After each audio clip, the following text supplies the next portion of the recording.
Hello everyone. आज की हमारी वीडियो का टॉपिक रहने वाला है नियो रियलिज्म और ये इस टॉपिक का सेकंड पार्ट है, जहां हम समझने वाले हैं डिफेंसिव एंड ऑफेंसिव रियलिज्म को along with the significance of neo-realism and its criticism। तो चलिए शुरुआत करते हैं आज की वीडियो की। प्रीवियस वीडियो में हमने नियो रियलिज्म के बारे में डिटेल में समझा था through its features and Kenneth Walt's ideas. And इसके अलावा we also discussed the difference between classical realism and neo-realism. तो neo-realism को further 2 schools में सबडिवाइड किया जाता है। एक है defensive realism और दूसरा है offensive realism। और इस सब डिविजन का रीजन ये है क्योंकि structural realists के बीच में differences हैं on the question of how much power is enough for the state। एक स्टेट के पास कितनी पावर होनी चाहिए, इस बात को लेके स्ट्रक्चरल रियलिस्ट डिवाइडेड हैं इनटू 2 स्कूल्स। तो सबसे पहले बात करते हैं डिफेंसिव रियलिज्म की, जिसके प्रोपोनेंट्स है Kenneth Waltz, Jack Snyder and Stephen Van Evera. ये जो टाइप है स्ट्रक्चरल रियलिज्म की, ये मानती है कि स्टेट्स वांट सिक्योरिटी। स्टेट्स का पर्पस होता है अपने आप को सिक्योर रखना और इसीलिए वो कॉन्सेंट्रेट करते हैं अपनी सिक्योरिटी को मेंटेन करने में। Therefore, states are the security maximizers, जिनका कंसर्न है अपनी सिक्योरिटी को मैक्सिमाइज करने का। फर्दर वो बताते हैं that it is possible to have an international equilibrium that is stable through balancing। इनका मानना है कि इंटरनेशनल सिस्टम में एक इक्विलिब्रियम को मेंटेन किया जा सकता है जो कि स्टेबल होता है, और वो कैसे होगा? Through the balance of power.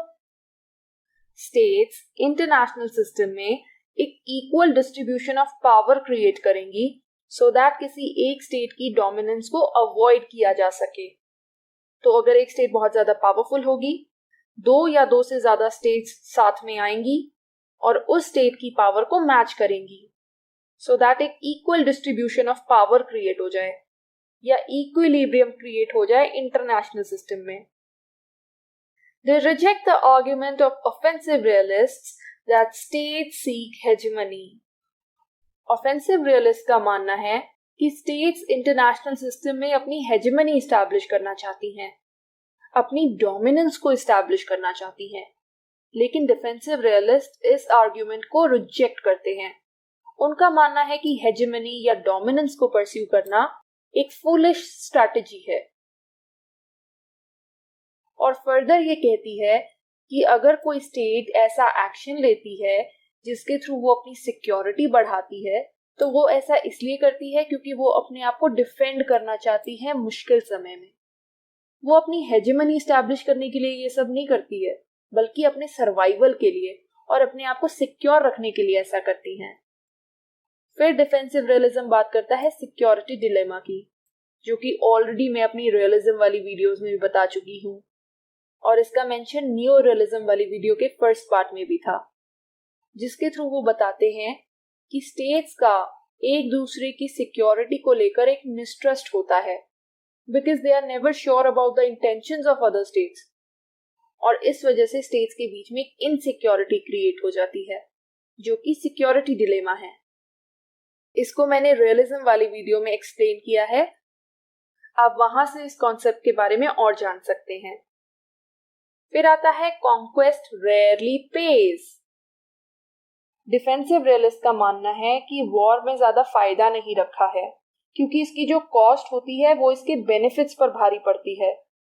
क्योंकि देखिए, वॉर में ना सिर्फ इकोनॉमिकल कॉस्ट बहुत ज्यादा लगती है बट लाइफ को भी बहुत ज्यादा नुकसान पहुंचता है। तो इसीलिए वो कहते हैं कि इसकी जो कॉस्ट है वो इसके बेनिफिट पर भारी पड़ती है, and hence conquest rarely page. It further believes that the states are status quo powers। Now, पिछली वीडियो में मैंने बताया था कि 2 तरीके की स्टेट्स होती हैं। एक होती है स्टेटस को स्टेट्स और दूसरी होती है रिविजनिस्ट स्टेट्स। तो जो डिफेंसिव रियलिस्ट हैं वो स्टेटस को स्टेट्स का सपोर्ट करते हैं। ये ऐसी स्टेट्स होती हैं जो इंटरनेशनल रिलेशंस में जो करंट ऑर्डर है उसको सपोर्ट करती हैं, चाहे यूनिपोलर वर्ल्ड हो, चाहे बाइपोलर वर्ल्ड हो या चाहे मल्टीपोलर वर्ल्ड हो। जैसा भी वर्ल्ड होगा इंटरनेशनल सिस्टम में, ये उससे सेटिस्फाइड होती है, उसको चेंज नहीं करना चाहती है। इसी प्रकार वो अपनी पावर से भी सेटिस्फाइड होती है। वो पावर को मैक्सिमाइज करने का प्रयास नहीं करती, सिर्फ उतनी पावर ये चाहती है जिसके थ्रू वो अपनी पोजीशन को मेंटेन कर सके इंटरनेशनल सिस्टम में, ना कि अपनी हेजेमनी एस्टैब्लिश करे। हेजेमनी एस्टैब्लिश करना इसका पर्पस नहीं होता है, क्योंकि इसका मानना है कि अगर एक स्टेट बहुत ज्यादा पावरफुल भी हो गई तो दूसरी स्टेट्स अपना एक बैलेंस एस्टैब्लिश कर लेंगी उस स्टेट के अगेंस्ट, और ये स्टेट्स अपनी पावर को इनहैंस करने के लिए दूसरी स्टेट्स पर हमला करवाने के भी अगेंस्ट हैं, क्योंकि ये मानती हैं कि अग्रेशन में या वॉर में कुछ नहीं रखा है, एज कॉन्क्वेस्ट रेयरली पेज। तो ये था defensive realism, which is mainly concerned with security dilemma, and it believes that states का ऑब्जेक्टिव होता है अपनी सिक्योरिटी को मैक्सिमाइज करना, not to establish their hegemony. वहीं अब आते हैं हम ऑफेंसिव रियलिज्म पर, जिसके प्रोपोनेंट थे जॉन मर्शाइमर, जिनका मोस्ट इंपॉर्टेंट वर्क है the tragedy of great power politics, published in 2001। तो ऑफेंसिव रियलिस्ट मानता है that states seek to maximise power instead of security.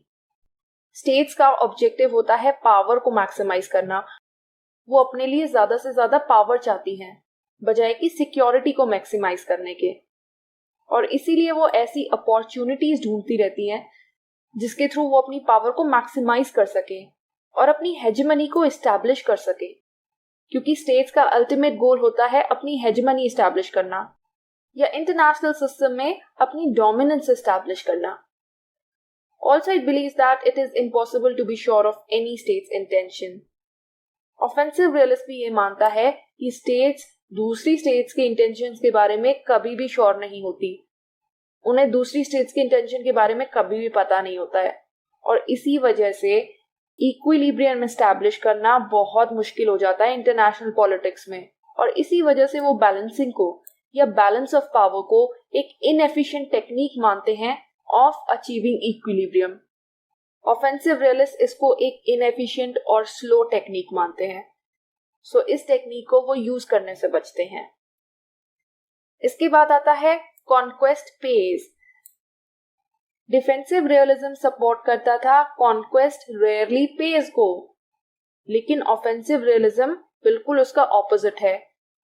ये मानता है कि वॉर करने में या दूसरी स्टेट पर हमला करके उसको जीतने में बहुत फायदा है। इसके थ्रू देश अपनी एक हेजेमनी एस्टैब्लिश कर सकता है, अपने आप को ज्यादा पावरफुल बना सकता है, और साथ ही साथ वो ये भी बताते हैं कि वॉर में जो भी साइड वॉर को इनिशिएट करती है वो ही हमेशा जीतती है। ऑल्सो ऑफेंसिव रियलिस्ट स्टेट्स को रेविजनिस्ट स्टेट्स मानते हैं, which means the opposite of status को स्टेट्स। रिविजनिस्ट स्टेट्स ऐसी होती हैं जो कि हमेशा कोशिश करती रहती हैं अपनी पावर को इंक्रीज करने की, और वो इंटरनेशनल रिलेशंस के करंट ऑर्डर से भी सेटिस्फाइड नहीं होती हैं, उसको चेंज करने की कोशिश करती हैं और एक ऐसा इंटरनेशनल ऑर्डर को एस्टैब्लिश करने की कोशिश करती हैं जो कि उनके फेवर में हो।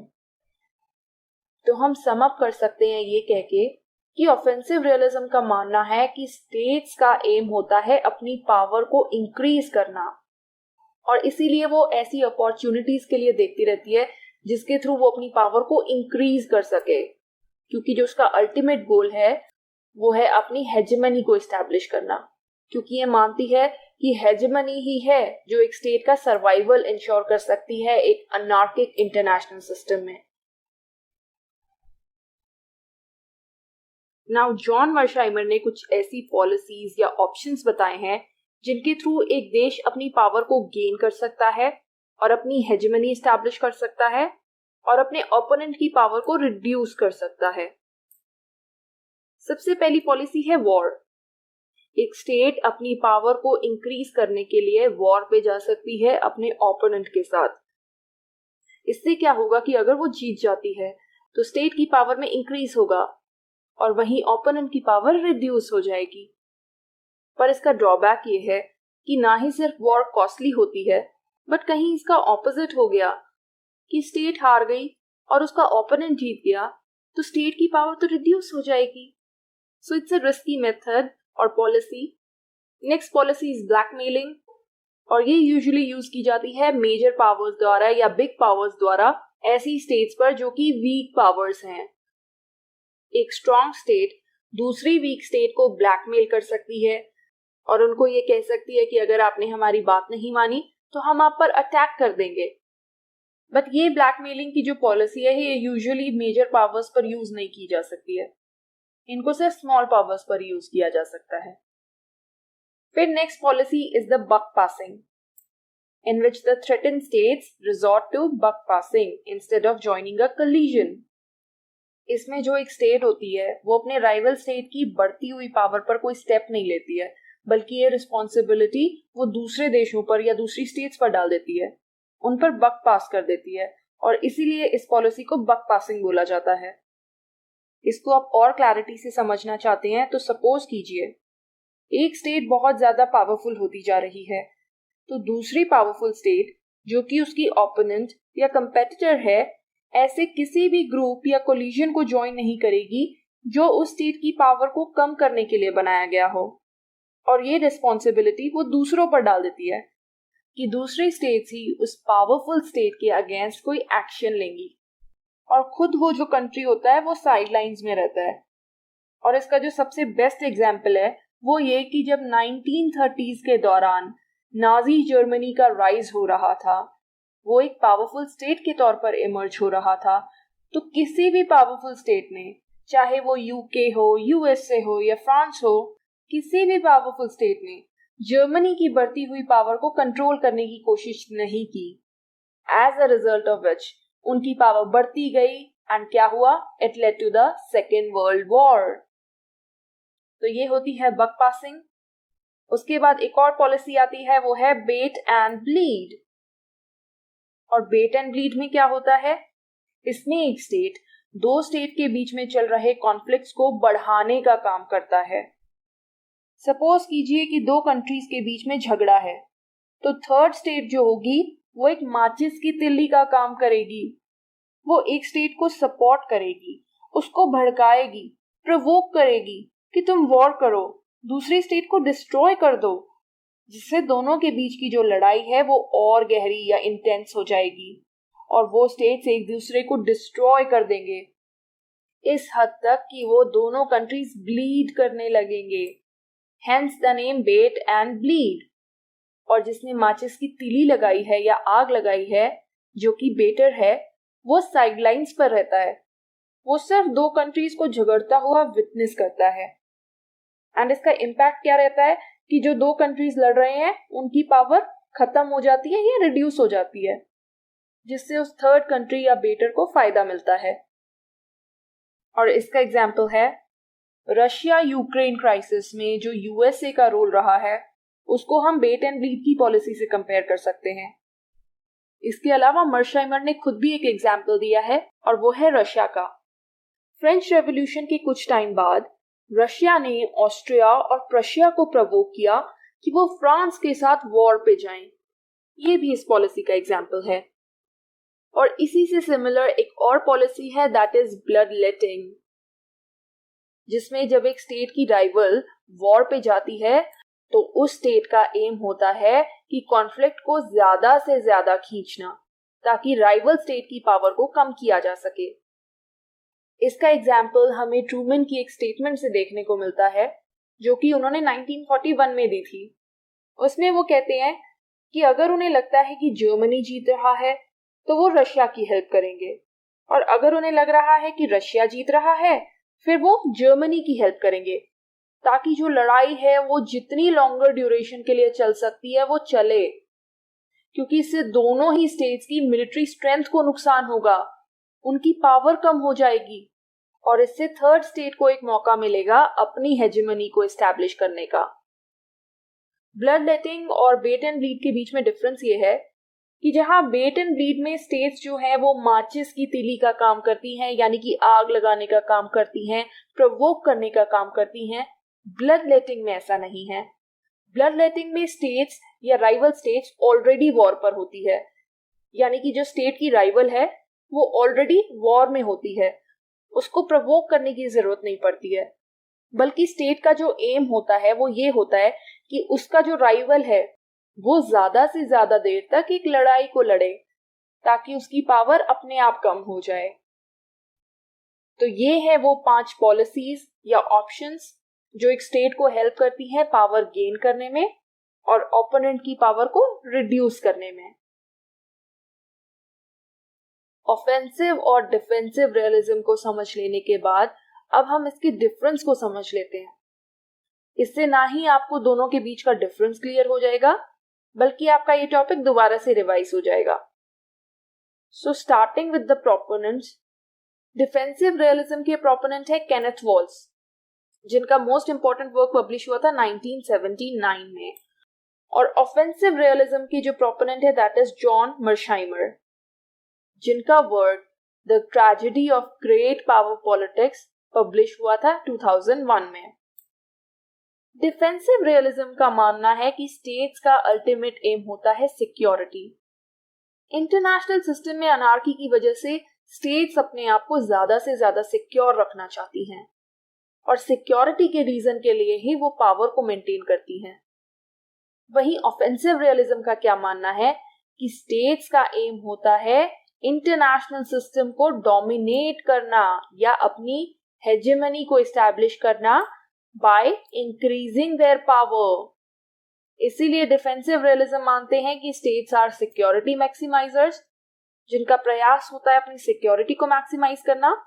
वहीं ऑफेंसिव रियलिज्म स्टेट्स को मानता है पावर मैक्सिमाइजर्स, जिनका पर्पस होता है ज्यादा से ज्यादा पावर को ऑब्टेन करना so that they can establish their hegemony.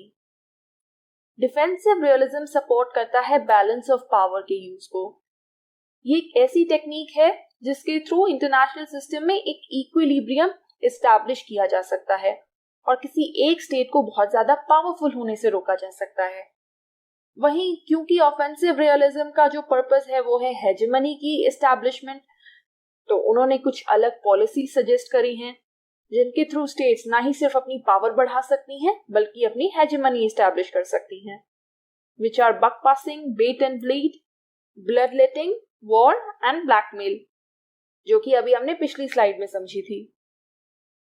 जहां डिफेंसिव रियलिज्म स्टेट्स को स्टेटस को एक्टर्स मानता है, वहीं ऑफेंसिव रियलिज्म स्टेट्स को रिविजनिस्ट एक्टर्स मानता है, which do not believe in status quo but changing the international order to their advantage.